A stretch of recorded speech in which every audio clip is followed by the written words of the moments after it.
Hey, what is going on everyone? It's me, Mr. Mario, and in this video I'm going to be showing you all how you can install the OpenXenium Modchip for the original Xbox. This is something that has been recreated somewhat recently thanks to the efforts of Ryzy119, and we're going to be taking a look at installing this on all versions of the original Xbox. The install is going to differ a little bit depending on your version of console, however this video does plan to cover the both of those here. Now this will require all the necessary tools to not only take apart an original Xbox such as torqued 20, 15, and 10 screwdriver bits. This will also require you to solder on the original Xbox as well, so if you're not comfortable doing that, I would not recommend making an attempt with this just yet. Now in regards to the Modchip installation itself, this is not going to cover building and flashing the Modchip from scratch. This is going to assume you have a Modchip which has already been pre-built and pre-flashed with Xenium OS. This is only really going to be doing the physical installation of the Modchip here. And for that physical installation, you're of course going to need a soldering iron, some solder. It's going to be recommended to have some flux on hand as well as some isopropyl alcohol to make sure everything is cleaned up and fluxed nicely. Now depending on your model of Xbox, you might have to solder one wire or you might have to solder a small handful of wires.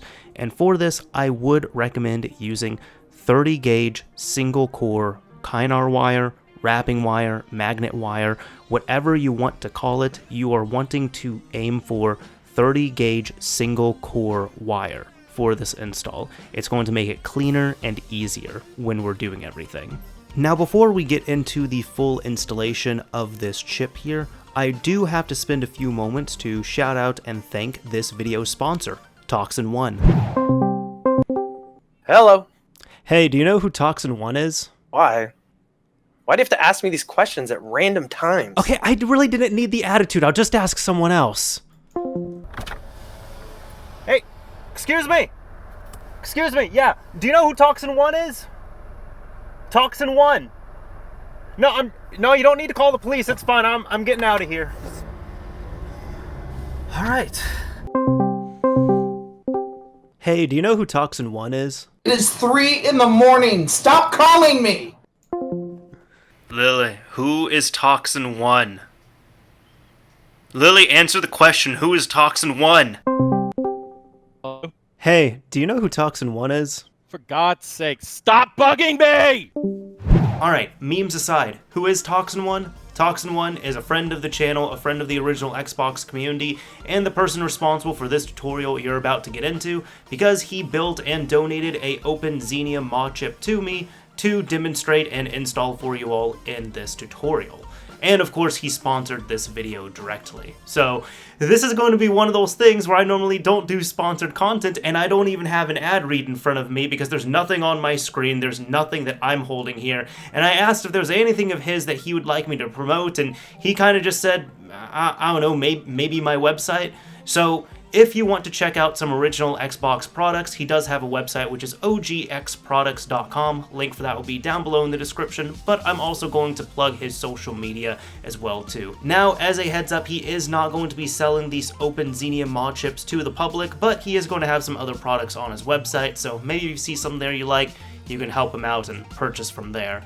Or if you want to thank him for making this tutorial possible, that would absolutely be appreciated.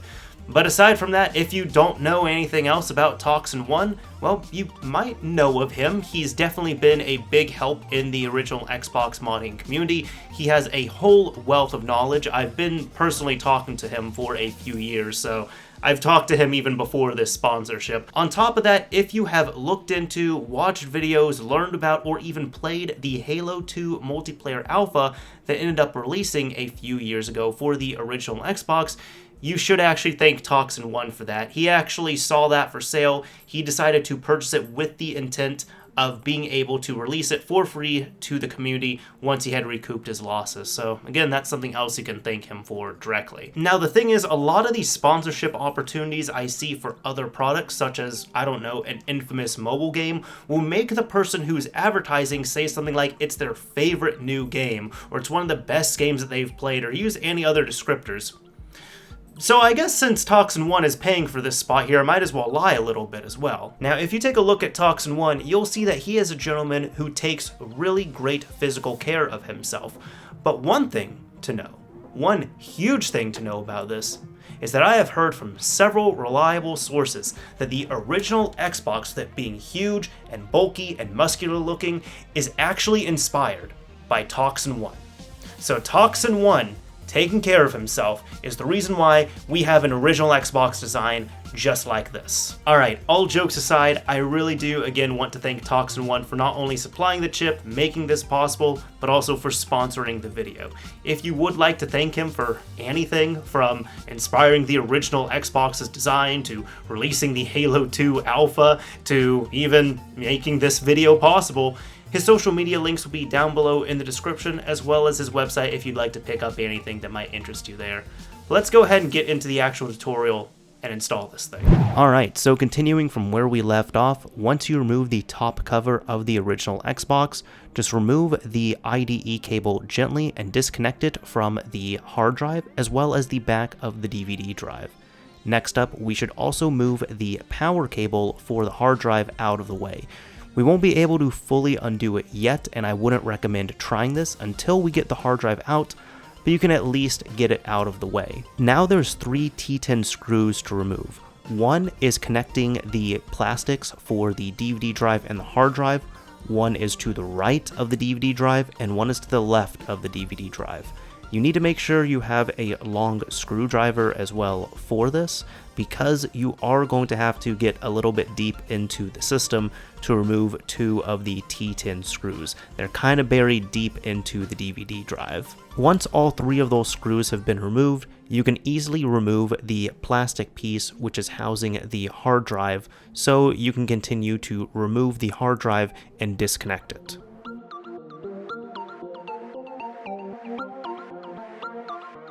Now to remove the hard drive, there are 4 T15 screws, 2 on the left and 2 on the right.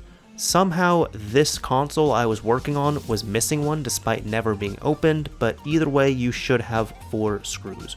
Remove all 4 of these screws, and at that point the hard drive can be removed.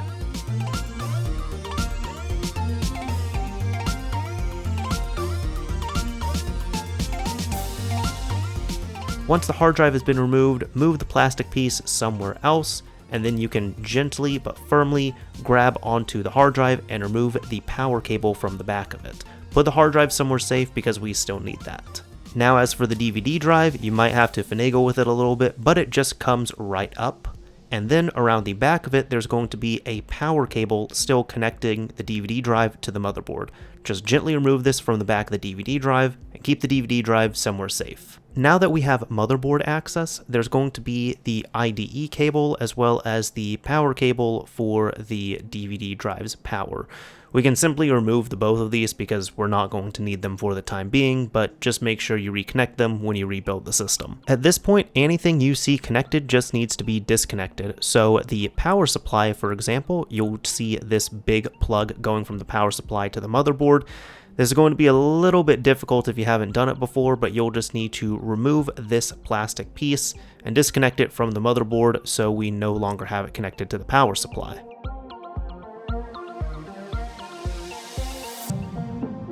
Move that over to the side, and don't forget to disconnect any fans that are connected to the motherboard. If you have an old enough system, you might even have a controller board right here, which is connecting the controller ports to the motherboard itself.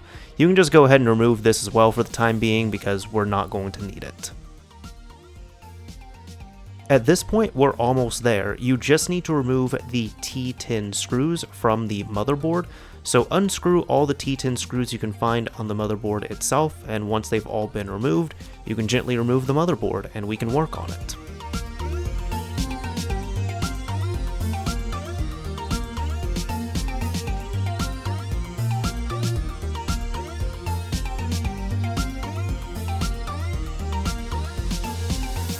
If you're having some trouble removing the motherboard, you'll want to, again, make sure you're careful with it, but grab it from the taller heatsink.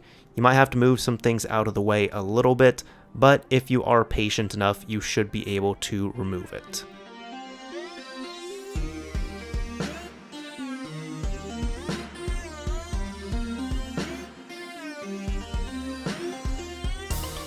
This step here is completely optional, but if you want to give the system a good cleaning or do any other maintenance while you're here, you can also remove the T10 screws which are securing down the power supply and remove it in the same way. Now, I won't be going explicitly into this step, but as an added bit of maintenance, if you so choose to, you can remove the CPU and GPU heatsinks if and only if you intend to clean up and remove the old thermal paste and replace it with nice, fresh, new thermal paste. That is completely up to you, but it would be recommended, especially if you've never done that maintenance on your original Xbox.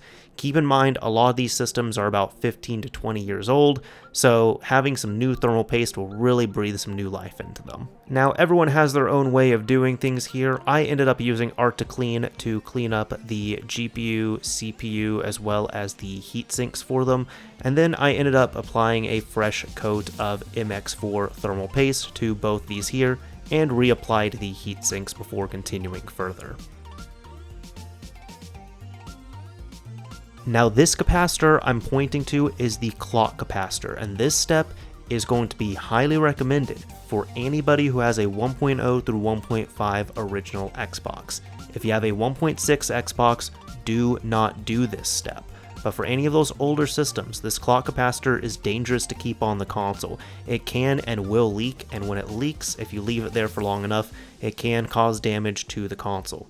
So what I'm doing right here is I'm just reflowing the solder points on this with some new solder, and then I gently wiggle the clock capacitor back and forth just to remove it. You don't have to worry about replacing it, it's really not needed for the console to run, but you do want to remove it from your console if it is a 1.0 through 1.5 system, and you want to clean up any leftover damage or any leftover leaks from this capacitor.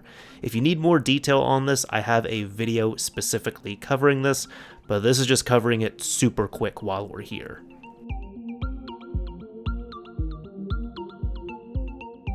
Once removed, this thing is no longer needed, so you can just go in and use something like a Q-tip and isopropyl alcohol to clean up the area extremely well.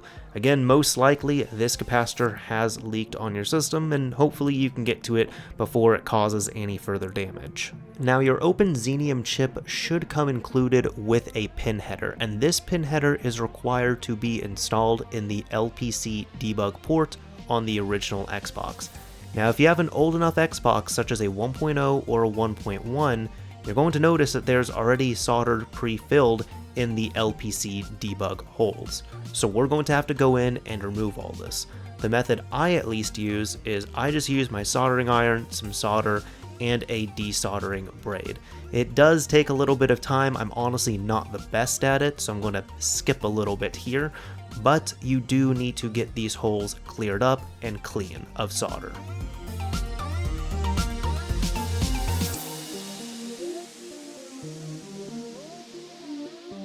Eventually, once the solder has been removed, I recommend using a Q-tip and isopropyl alcohol to just go over the top and bottom of the LPC debug port really well to make sure it's not only clear of solder, but also super clean for the upcoming pin header installation.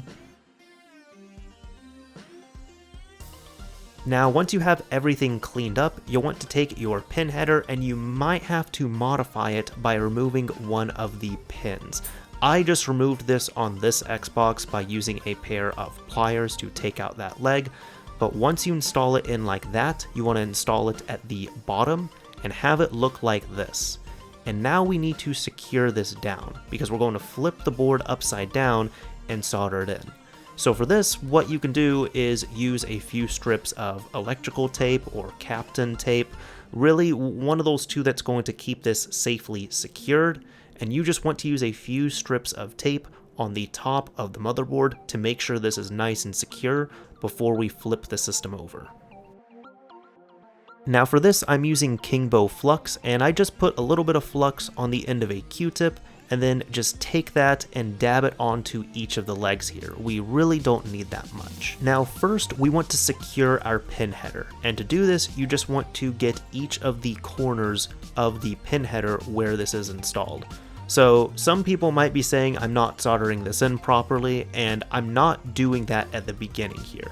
I just want to flow enough solder onto each of these corner points so that the pin header will stay in place. And after that, I will revisit it and solder every single point properly. But this is about all you need to do.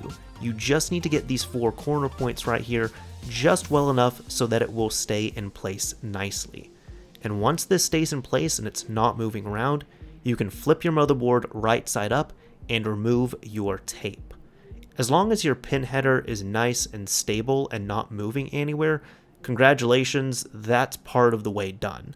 So we can now go in and properly solder in the rest of the points.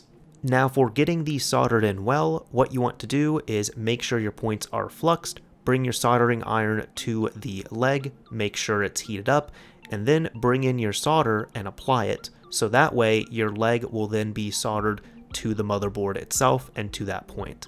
As you can see, we really don't need that much solder for this, so don't overdo it. We just need enough on these points to make a proper connection.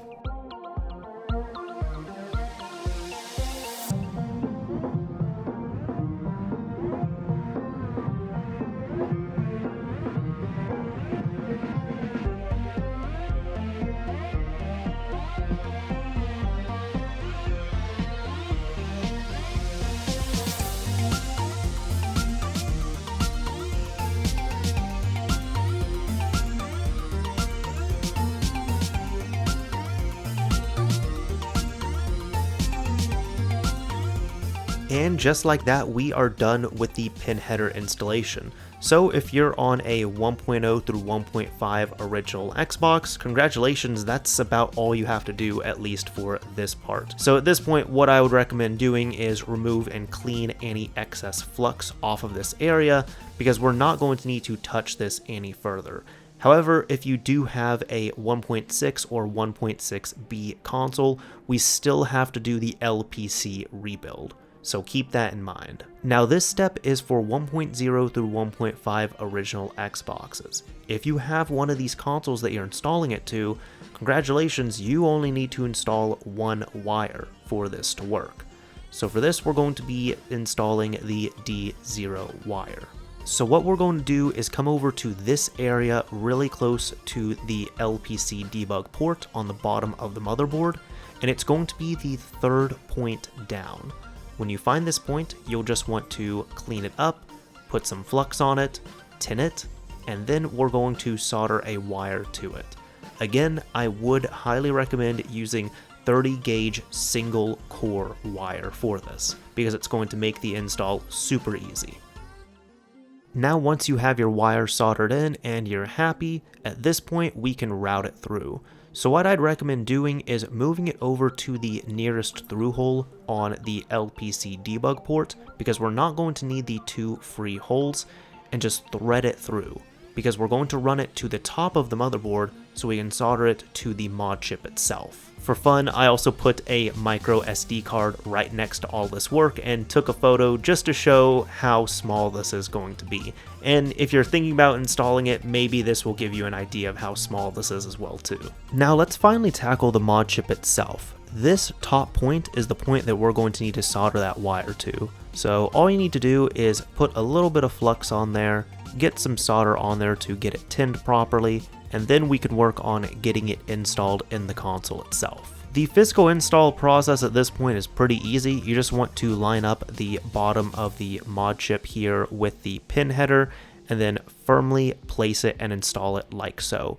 It really shouldn't be moving around anywhere, and it should look a little something like that. Now at this point, you can take your wire, find where it needs to go, trim it accordingly, strip it accordingly, and then solder it onto this point on the mod chip. If you have your mod chip installed and you would like to do a quick test, you can hook up the DVD drive and the hard drive temporarily, turn on the system, and if you boot up into Xenium OS, congratulations, your physical install is done. Now for 1.6 and 1.6B Xboxes, I'm just going to collectively refer to them as 1.6 from here on out. You'll just want to take your pin header and then pop it through right here. Again, you're going to want to make sure that LPC debug port is nice and clean before you install the pin header. Thankfully, it's not going to be populated at all because it has been disabled, so you just need to clean it up, and then install the pin header like so. Now, in order to temporarily secure the pin header, I would recommend taking either some Kapton tape or some electrical tape, and just use a few strips to get this on the motherboard and make sure it's not going to move around. Because in order to install this and solder it to the motherboard, we are going to have to flip the whole motherboard upside down with this attached. So just make sure, you can overdo it, it's fine because we're going to remove it here in a few minutes, but just take a few pieces of either electrical or Kapton tape, make sure they're nice and secured, make sure this isn't going to move around, and then flip over your motherboard. Now the legs of your pin header should look a little bit something like this, and what you'll need to do is I would recommend taking some Kingbo Flux or something similar. I just put a little bit of this at the end of my Q-tip, and I just put a tiny bit on each of these legs. And now at this point, we're going to solder in the pin header itself. Now, I would recommend getting this secured first and foremost, and that means just going in and soldering each of the corners here. Now, even for this, you really don't need it to be proper as long as you go back and redo your points. I'm deciding to go at this one properly here. For this, you'll just want to take your soldering iron, touch it to one of the legs, and then bring in your solder and get enough on here and flowed properly so that it is able to safely stay secured. Again, this doesn't have to be perfect when you're just doing the corners. It just needs to be well enough so that it's going to stay secured, and then you will have to retouch the points if you're doing that. But if all done properly, you can now flip the board right side up, remove your tape, and if your pin header is not moving around, then that means it has been secured well. So at this point, if you just did quick touches on those legs, you will have to go in and redo those points and just flow them and solder properly there, and we're going to have to solder the rest of the legs for our pin header. Now for the rest of the pin header legs, it should look a little bit something like this. Just touch your soldering iron to the leg, bring in a little bit of solder, and make sure it is applied nicely here. You don't really want to overdo it here, nor do you need to overdo it. Now for this here, what I decided to do was remove a bit of the excess flux, and then I decided to clean up everything as well with isopropyl alcohol and with my Q-tip just to get this nice and clean. We are not completely done here though. We do need to do the LPC rebuild. Now for this method of the LPC rebuild, I am going to be using the direct wire method. And I'm choosing to do this because I'm assuming most people are going to be wiring up their LPC debug port. This is a required step on 1.6 consoles. Now, if you decide to use a LPC rebuild board, such as one you might find from OGX products or many other places, you're more than welcome to sub that in as opposed to following these steps here for the direct wire method. But again, I chose to do the direct wire method, assuming that most people watching this would probably be doing that as opposed to getting a hold of a rebuild board. The LPC rebuild process is a little bit tedious, but in order to do this, I'd recommend finding the points on the motherboard, clean them up, flux them, tin them, and then solder your wires to them.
So by the end here, your LPC rebuild should look a little bit something like this.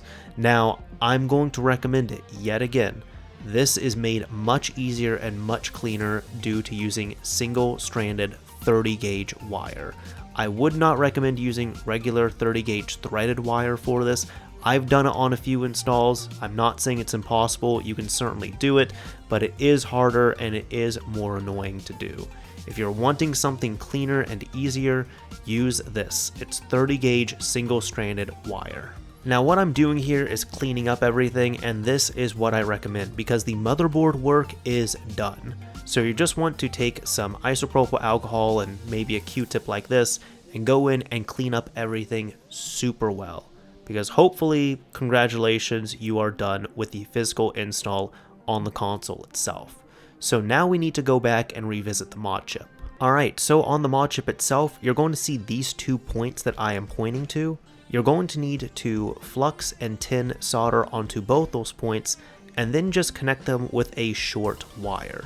Those 2 points have to be connected and have to be bridged together with a wire if you are doing this install on a 1.6 system. Now, I already used this chip on a previous install on an older console, which is why the top point was already soldered to.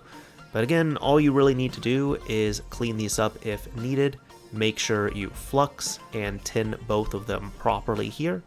And then you're just going to want to take a small piece of wire and connect it from one point to another. And that is the end of the physical installation on the chip itself. So once we have our little jumper installed, it should just look a little bit something like that, and you're done. So just go ahead, go in, take a Q-tip or something similar, take some isopropyl alcohol, and get those 2 points cleaned up. Because we're now about to finalize the physical installation of this chip. Make sure your motherboard is right side up, locate your pin header, and you'll want to install the mod chip like so. You'll just want to take this connector right here at the bottom of the chip, place it on top of the pin header that's installed on your motherboard, and firmly press it down. And that's all there is to it. The physical installation is 100% complete. Congratulations, you've now installed the mod chip. You'll know this is working because if you choose to power on your original Xbox, your LEDs should flash a little bit something like that. And once again for our test, this time I didn't connect any of the other things like the DVD drive or the hard drive, but if you turn on your system, it should blink at you a bit, and you should be greeted by Xenium OS. Alright, so at this point with the modification physically installed, it's pretty much a process of working backwards on this. Make sure you get everything installed back in the Xbox console, hook up your DVD drive, your hard drive, and at this point it would actually be worth installing a new hard drive if you want to do that. But you'll notice when you turn on your Xbox, no matter what you do, you're going to be greeted to this menu right here. So it is going to be recommended to take your Xbox and hook it up to your local area network. You can do that by simply taking an Ethernet cable and plugging it into the back of your Xbox where the network port is to get it onto your network, because we're going to need to do some configuration. So first of all, to get out of this here, or at least get it working again, we're going to need to set up our BIOS. For this, at least for setting up the retail BIOS, you can go into the launch menu, add a new item, and I'm going to select TSOP for this, because that's what you'll need to do. So this should just default to retail kernel, and that is completely fine. You can press done, and here you can choose to pick what LED color you want. I'm just going to select green for this, and that's okay. So at this point here, you now have a retail kernel, and you can even assign it as a default item, or quick boot, or what have you on here. So now at this point, if we press the A button here, we can launch the retail kernel. So right here, this is the completely stock retail kernel, so we can now actually work on the Xbox right here. However, this is still nothing too crazy because we can't do anything. We can't even play a burned game on here, for example, because this is still a completely stock kernel. So at this point, the first thing that we need to do is install a custom BIOS on the mod chip itself, or at least send one over. So for this, restart your console to get back to Xenium OS. Once your Xenium OS launches, again, go down to Settings, go into your network settings, and right here you can set up your IP and such for your local IP. Again, I have already hooked up my Xbox to my internal network here, so you're just going to want to get your IP address because we are going to be navigating to that on our computer. You're going to want to make sure you'll have a computer on hand with a network connection. You'll also want to come over and make sure your web server settings are set to on because we're going to be accessing the local web server. So now with all this in mind, again, you can go to your network settings, get your IP address, keep that in mind, and go over to your computer. Alright, so for the software setup, I do have to be a little bit more hands-off because we do need to install a custom BIOS in order to do a little bit more on the system. However, I will not be able to directly link or supply any custom BIOS, so you're really on your own for that.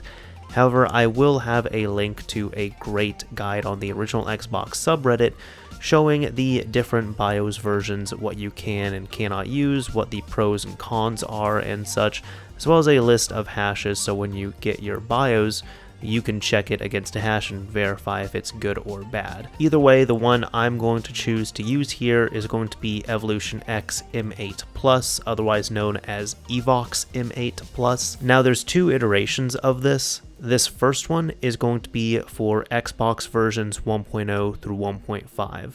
This one, annotated with a 1.6 or a 16, is only going to be for 1.6 Xboxes.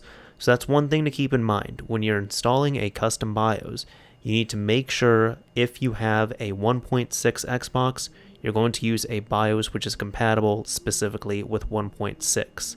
Otherwise, if you're using anything else that is 1.0 through 1.5, you're going to use that respective BIOS file.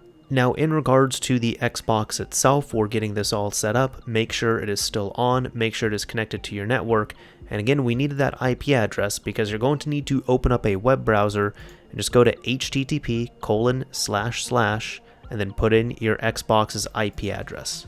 Once you have all that, you can hit the Enter key on your keyboard, and it should bring you up to Xenium OS web interface. So right now, this is actually a website which is hosted locally on our original Xbox. So for this, we have a few different options. Of course, we have the main menu. We can go to launch. I can launch my retail kernel here. Here we can flash any of the kernels. Here we can reboot the system or even shut it down. Now what we need to do is flash this with a custom kernel or BIOS.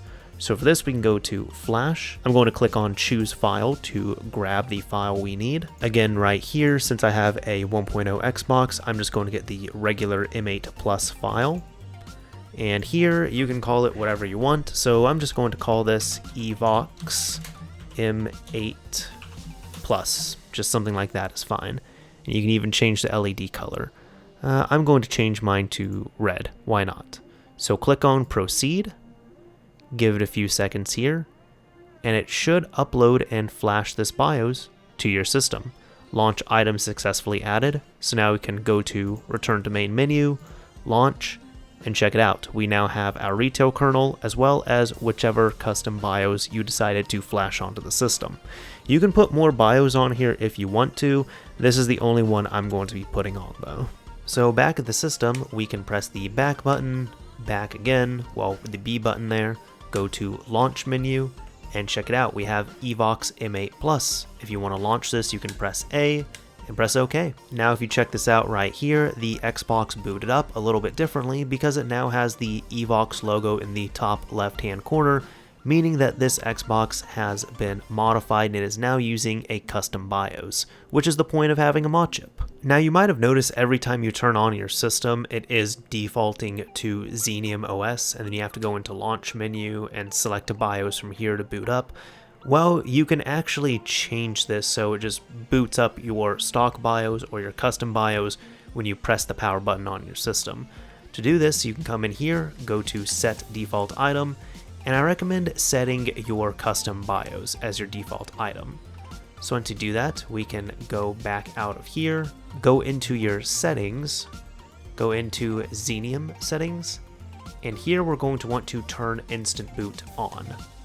So make sure that is enabled, and now we can back out, and once these are all saved, you can now power off your system and turn it back on. So now, as you can see, when we boot up the system, we're booting into our custom BIOS if we use the power button. If in the future you need to access Xenium OS again, you just turn on your console by using the eject button as opposed to the power button on the front of the system. Now, either way, at this point, if you're using your original hard drive, you're going to be using a custom BIOS, but still going to bring you to the default Microsoft dashboard. If you decided to physically install a new hard drive, it's really not going to work or boot you up to anything, because you're going to not have anything on that hard drive, and it needs to all be set up.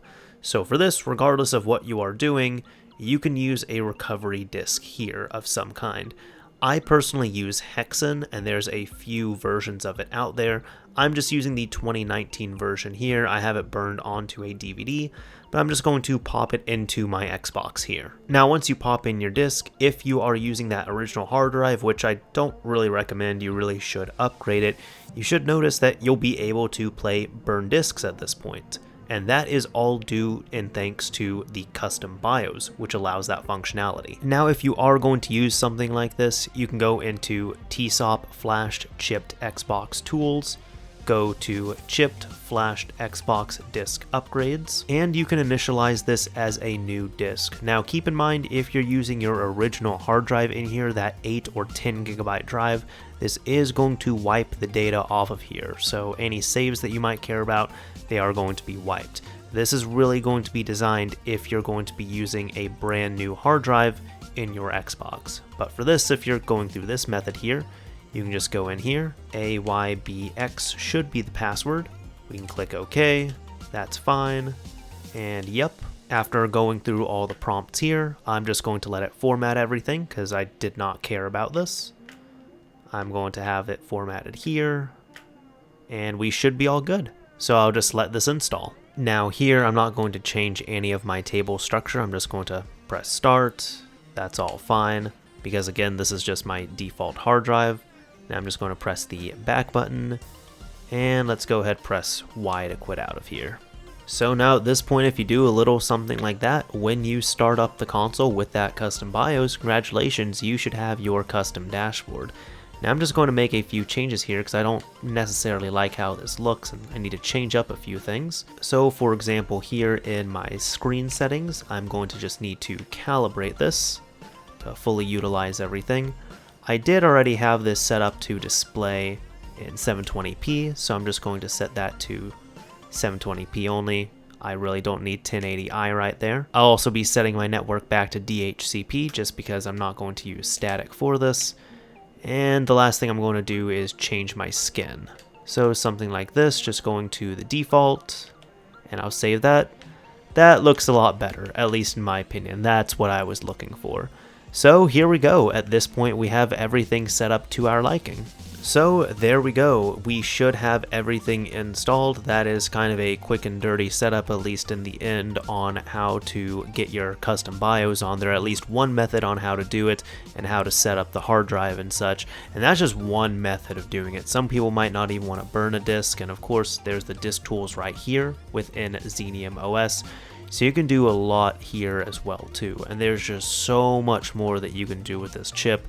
This is really just barely scratching the surface. This tutorial was really just set up to get the chip physically installed on all systems and then get a basic setup going so you can get up and running with unsigned code and a custom BIOS and such on your original Xbox. So hopefully you can delve further into this chip and get some real awesome enjoyment out of it. If you want any further information on your freshly installed OpenXenium, which I'm sure you do, I'm going to have the OpenXenium website linked down below in the description. Here you can go to diagrams and manuals, and there's actually a great Xenium OS 2.0 user manual which is available here. This PDF document just goes into so much stuff about how to navigate it, about the options here, and will teach you a lot more than what I'm showing you here with a basic setup of Xenium OS. So if you have any questions over what an option might do or what a certain setting will do, check out this document here, and it's really going to cover everything in the menus of Xenium OS. So for the end here, I would like to give a huge shout out and thank you to Risey119 for all of his awesome efforts and really being kind enough to reverse engineer the Xenium Modchip and release it as open source. It is awesome that we have something like this as a true open source project at this point for the original Xbox community. And I would like to give one final shout out and thank you to ToXZiN for not only making this tutorial happen, but for of course also providing the chip and sponsoring this video. It's been very much appreciated. Anyways, that is about it I have for you all. I'm just going to let you all run free with this and really enjoy your OpenXenium installed chip on your original Xbox. Have some fun with it, go wild. The original Xbox is an awesome system to revisit. Anyways, this is Mr. Mario signing off. Thank you all for watching, everyone. If you enjoyed this video, a like would absolutely be appreciated. And if you didn't like it, a dislike is fine as well too.